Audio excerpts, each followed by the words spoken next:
Hey there, doing a review for our Dragonslayer RPG Highfell session number 6.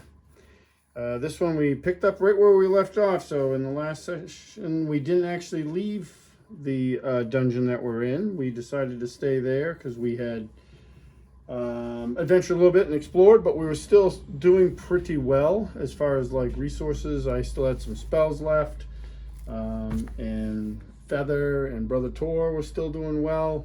They were a little down on hit points, but they were doing all right. So we decided to pick up right where we left off. So that kind of put us in an odd spot as far as like introducing Steve's new character. So Steve didn't actually join. He had some stuff going on anyway, I think. So he didn't join us tonight. There's some scheduling issues that always creep up with gaming. With adults, so that happens. So it was just the three of us and our trusty NPCs and henchmen. We got Alana, the NPC. She's a half-elven ranger, very helpful character. Farstead, our loyal henchman, and Spike, our one remaining war dog, and Rhoda, who's our torchbearer, who doesn't do a lot, but what she does do is very important. Like, she's the one that keeps the place lit so we can see where we're going and we don't have to occupy ourselves with that. So that's a actually really handy thing to have. So yeah, so picking up right from my notes here, we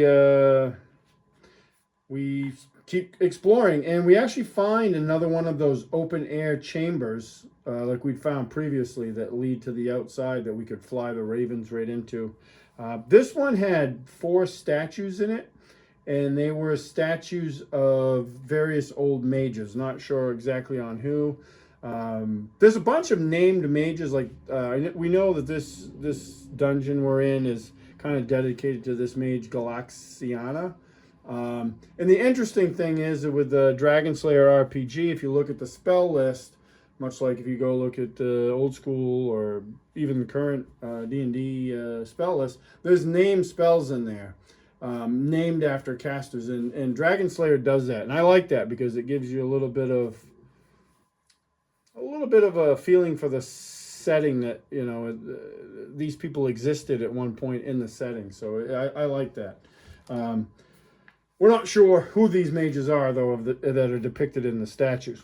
More importantly, we discover that this room has a whole herd, we're going to call them a herd, a flock of sturges, not mechanical ones, but like regular sturges, which aren't really much better than the mechanical ones. They're not good. So we didn't want to really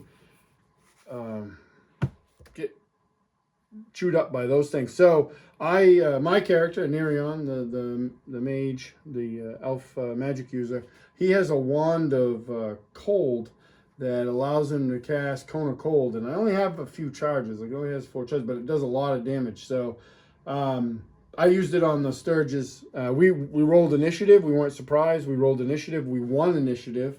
And I used that a charge of it on the Sturges and just wiped them out in one go, which was great. So we didn't have to fight any of them and took them out. We pushed on from there. Oh, we did find a leather satchel in this room, and that had some, I believe, according to my loot list, I think that had some gems and maybe even a scroll case, which it has a scroll in it that we figured out was protection from lycanthropes. So we added that to the stash and pushed on past this room, went out into a hallway. There was a collapsed tunnel that we didn't mess around with, and we went into this other room. Made entry in this other room with Feather checking for traps and trying to get us safely through this place.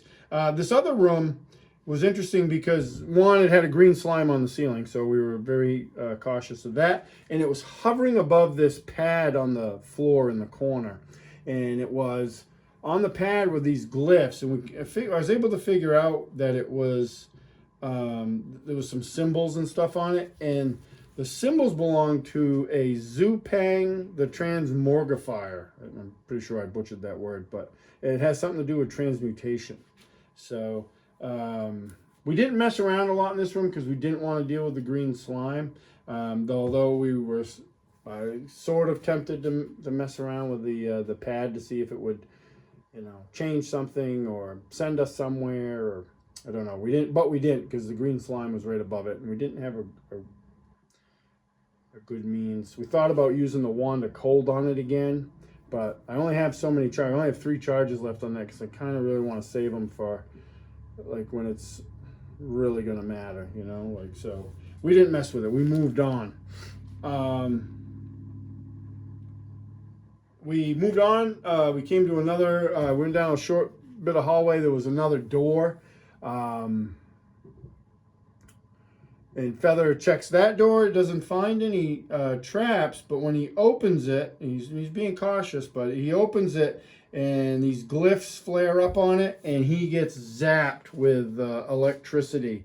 And yeah, it fries him. It did 10, as I remember correctly, 10 points of damage, and he only had 8 hit points left. So he goes down, makes his death, he rolls his death saving throw and fails, and we lose Feather, our elf thief, which was awful. It was terrible. I mean, it was a terrible blow to the party because we really needed, going through these dungeons, you really need somebody that can check for traps because it gets super dicey because there's a lot of traps.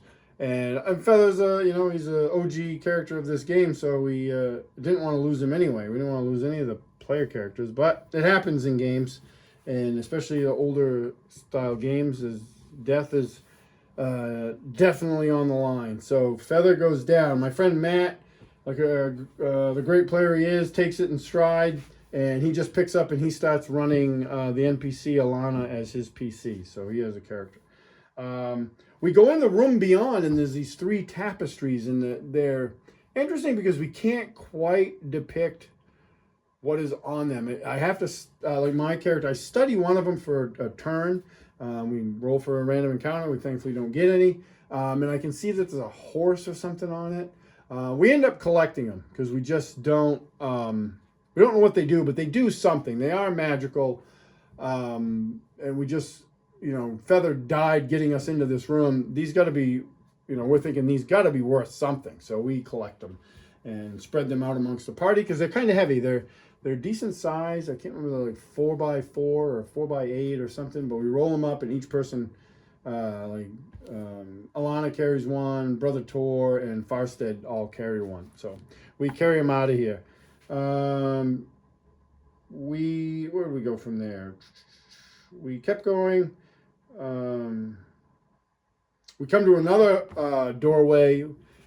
We have no means to pick locks or anything like that now, so the door is shut, and Alana, played by Matt, forces her way into the room through the door. We have a crowbar and stuff like that, so we make the appropriate roll for forcing a shut door, and we force it. And we set off another electricity trap. This zaps Alana for like 20 points of damage. Thankfully, she is fairly robust. And I believe she's a character right out of the adventure. I'm pretty sure she is. So, but she's pretty robust and doesn't go down. So almost, but not quite. So we go in that room, and it's basically Galaxiana's spell component archive. So we spend a few turns in here. Once we get Brother Tor does some healing on Alana to get her kind of back up and a little more hardy.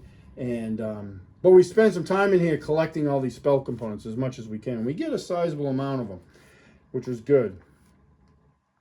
At this point, we know. I mean, we've had 2 traps. One killed a party member. One nearly killed another party member. We know. We need a thief. So our thought is we've lost, in total, we lost Waylon, our fighter, in this dungeon. We've lost one of our war dogs.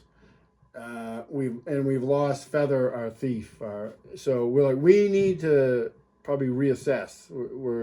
It's only a matter of time for another trap gets us, and it's just not going to be good. So we retreat back to the room we found earlier, when we first came into when the whole party first came into the dungeon, that had the fireplace that magically lit up. So we retreat back to that room, and we're able to secure it. And there's some more chatter about amongst the players about we need to, like, when we come back, we need to like leave some supplies and stuff here to make this, because this it's going to take us above board a few more sessions to get through this entire dungeon, and that will be the end of this adventure for us. And hopefully we'll pick it up again later when my son's turn to run games for us comes back around. But we're going to get through. That's the goal, is to get through this dungeon one way or the other. We could TPK, I guess. We're halfway there. So we need to, we stay in this room. We don't have any encounters, but we talk about fortifying with supplies and stuff that we might need, but don't want to drag around with us the whole time. So we leave that morning. We return to Thatcham. An interesting thing does happen when we get back to Thatcham. I think we spend above board. The game kind of didn't end here because we did do some playing. We met some new characters and stuff. So we but before we get into that, we have a bunch of treasure from this session and the session before that we haven't either appraised or identified. We know that they're magical, but they haven't been identified. So we did that, and above board that took like a week's worth of game time, because we're hesitant to bring them directly to the Tower of Mystics, because one, it costs money to have all that stuff identified, and it doesn't make, you know, we're trying to, my character tries to do as much as he can. And I got lucky with a bunch of rolls for identify, so I was able to identify the bulk of our stuff. Some of it we did have to take. We got some good loot. The rune stone that I'd been carrying around is a dwarven rune stone of giant strength. So it has like, you activate the rune and it gives you the strength of a fire giant for like 4 turns. Clearly my character doesn't need that, because if it came down to that, we were in a lot of trouble. So we give that to Alana. She takes that. She's now our kind of our frontline fighter, so she gets that. I had this black book and I've been carrying around, and that proved very important.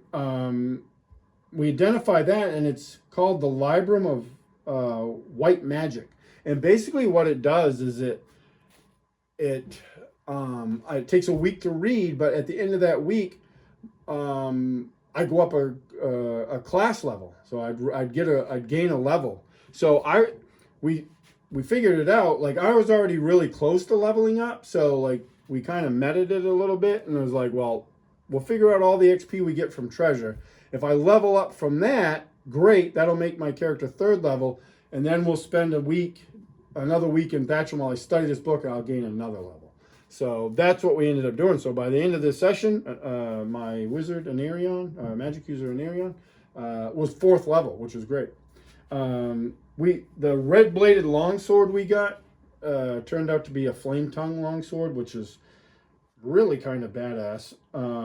It does a whole bunch of things. I'm looking at the notes for it. It's a +1 weapon, but then against regenerating creatures, it's a +2. Against cold-using, avian, or inflammable creatures or objects, I guess, it's a +3, and it's +4 versus undead.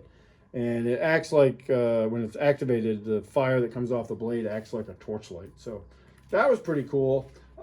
Probably a bit more powerful than we're deserving of, but it was my son, when he was rolling random treasure, just embracing the chaos a little bit. And so we ended up giving that to Alana as well, because she's the only one in the party that can use it, which is great. So she's getting fairly well equipped. We got a bunch of gems and stuff, some potions. The potions that we'd found were diminution, I think, yeah, and levitation, which are both handy. Levitation especially, since we're up in the air a lot. So that was good. We'd found a short sword, and that ended up being a short sword +1. We figured that out. So while we're doing this, there was some like downtime, like meta, you know, above board identifying this stuff, and but we also spent some time in the Wanton Wench, and we recruit we're on the hunt for a new thief, and there's a couple prospects in there, but one of them we settle on is this halfling that we see at the bar, and he's talking to this guy, and while he's talking to him, we can see that he's like lifting the guy's purse. So Brother Tor speaks with her name's Truna, and she's the owner of the inn and works behind the bar, and talks to her and basically tells him, yeah, the halfling, he's been causing trouble and stuff. So like if we were to take him in with us, it'd be good to get him out of town and out of her hair for a little bit. So Brother Tor makes the approach on him, and so we find out this halfling, his name's Merlin, and he's a pickpocket by trade. He actually lifts some coin off Brother Tor before Brother Tor realizes he should be cautious around him, and then hands it back. He agrees to join us, but he requires like 100 gold piece down payment on his services, which was kind of steep. Tried to negotiate that down. It didn't really work, but we take him aboard. We need him. So he's going to be the new NPC in the party. And Alana is going to stay as Matt's character for hopefully the rest of the adventure. So we get him in our party. I think we're going to pick up another war dog. Those are really handy. We're rolling them up. We didn't settle on one, but I think we're going to try to pick up another one of those for my character to run. Those are easy for me to run. And they've been really effective, too. The war dogs are great in this system, so they're really helpful, which was good. So it was a little bit shorter in overall progress this session. I mean, we had a character death, and we had to get back to town. I mean, we were probably all going to die if we kept blundering along in the dungeon and trying to stumble our way through all the traps and stuff in that place. So we made the right decision. So we'll pick it up again next week and see if we can push in a little bit further with a new reformulated party, which will be good. But that was session 6 in a nutshell, and it was a good one. It was, it was a bummer that we lost Feather. He was a good character. Matt played him well, so he will be missed. So we'll see how things shake out with Merlin.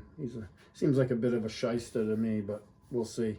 We're all keeping an eye on our coin purses while he's around until he proves himself somewhat trustworthy. But yeah, that was it. So I appreciate you all watching, and I will catch you at the next one. Thanks.